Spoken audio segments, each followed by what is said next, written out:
Welcome to the show, after the show, what happens right after the show. Cheers. Man, oh man. Jacob Kowalski. Having some magical blood. You know, this is something that like I go back and forth on a lot because for one, I think it's interesting, and I had like 10 million people tweet me the like, oh my god, look at their attention to detail. Can you believe they were able to keep in mind that like Jacob is supposed to see? Oh, right, yeah. You know. Everyone has this one little freeze frame of him looking like, huh? But then if you like watch it in real time, he's just like Right. he looks like very much more like he's taking it in, not like, what are we doing here? Right. And like, I think that if that is what they were going for, it would be more obvious. Like there would need to be, like if they were actively choosing to do that. Yeah. The big question I always have in my mind with stuff like this is whether or not they just forgot.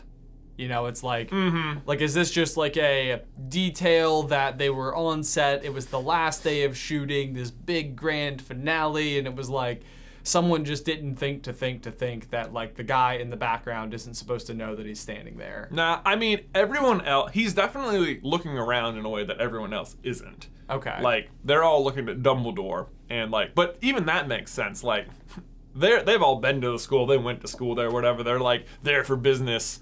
Maybe not, Nagini, I guess she's there too. Sure. But whatever. They're all staring down Dumbledore. Jacob doesn't even know who Dumbledore is, you know? As far as he's concerned, like, whoa, castle.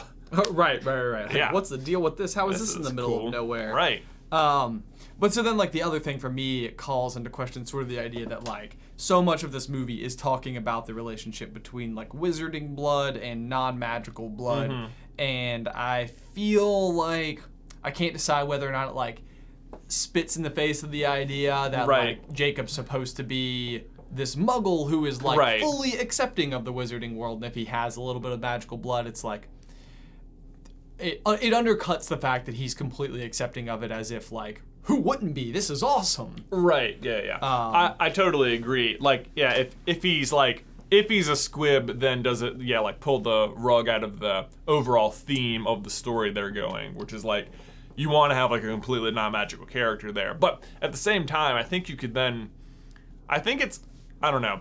Because I don't know if, like, when this movie ends, it'll end with, like, America being like, yeah, everyone can get married now. Y'all two can just get married. Or if this will still be like, we beat Grindelwald, but it's still a problem sort of thing. Like, it's a way for them, I feel like it's a way, at the very least, for Jacob and Queenie to be together with him still being non-magical or something. Like, oh, he is from a magical family, you know, sort of. Right. Well, and the other issue that this entire movie series runs into is that like so much of the central plot of the movie is having to deal with this idea between like the relationship between, you know, again, like the wizarding and non-wizarding people.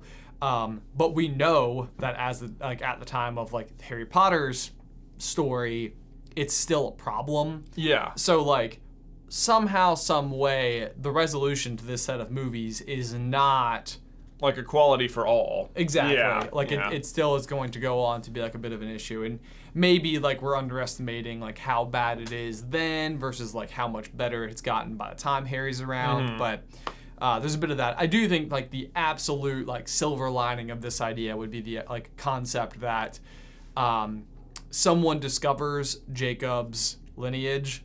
And they're like, oh, you do have like wizarding parents, and therefore you are allowed to be a member of our community, and therefore you and Queenie may get married. Right. And so then all of a sudden it's like, it sort of like gives him this thing retroactively, and they've been sort of like planting the seed for it all along. So it's not, because that would be the other issue, is if like in the 5th movie or whatever, they just all of a sudden were like, oh yeah, you're kind of a wizard too. Yeah, like, that would be dumb. Like, but the fact that they've like kind of sort of laid the groundwork for it that's in this way. That's the thing. So like, J.K. Rowling has not given out much information about squibs and like what are the rules about them. It's very wishy-washy. Like, even with Arabella Figg, like they have when she goes to Harry's trial to defend him against the Dementor, or like say yes there was a Dementor there. They're like, yes, the squib who lives in the neighborhood. Like, Fudge, the Minister of Magic, is like, can squibs see Dementors? And they're like, we'll have to have someone check on that. And you're like, oh, it's convenient. Right. Like, it's like, the way it's presented is as if she like, you almost get the idea she definitely did not actually witness anything, but it's because she got there late and she has been told what to say. But it's like, could she have seen them if she were there?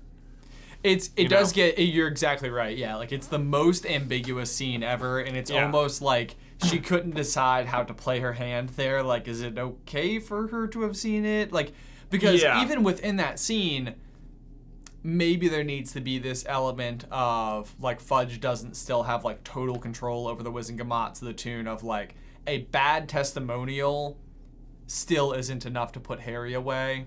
Like, I don't know if maybe like that's like an element of what's happening there. Like, what's the bigger picture issue? Like, right, or is that they're trying to make Fudge look like he doesn't even know this about Squibs? Like, but that seems like just a rather like unremarkable thing. I don't know. This to me would also sort of be like, if this was true, if like that maybe like one of the differences for Squibs is that they can like, if in fact, because this is the thing, we don't know for sure. All we really know is that Filch can see the castle, right, when you're not supposed to. But that could be even a simple matter of, well, once we've let you in, yes, you can see it. Like, if you continued to approach the old moldering ruins, yeah, you'd see the castle. But why would you? Right. You know, well, like there is a sign that also says like danger. Right. You know. But there's just everything is ambiguous, which to me is always J.K. Rowling being very like, if only you were paying attention. Right. It's like the Obscurus. He can see the Obscurus, and yet it's definitely invisible to all the other Muggles. Right. But it's like, is that just one of his powers? I don't know.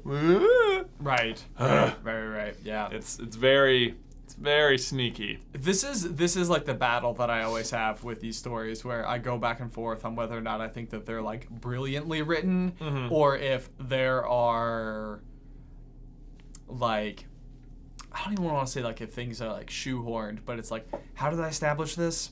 I have an idea. No, dude, I'm reading Goblet of Fire right now. I just finished Prisoner. Yeah. And the way she introduces so many things is so sneaky. Like, she's so good at establishing, it's not just like, here's a new character that you just have to like you start hearing about Mr. Crouch from Percy like 3 chapters before you meet him. You hear about Ludo Bagman way before you meet him because he's the one who gave the tickets to Mr. Weasley. Like, you learn about the Portkeys because that's how they had to get to the World Cup.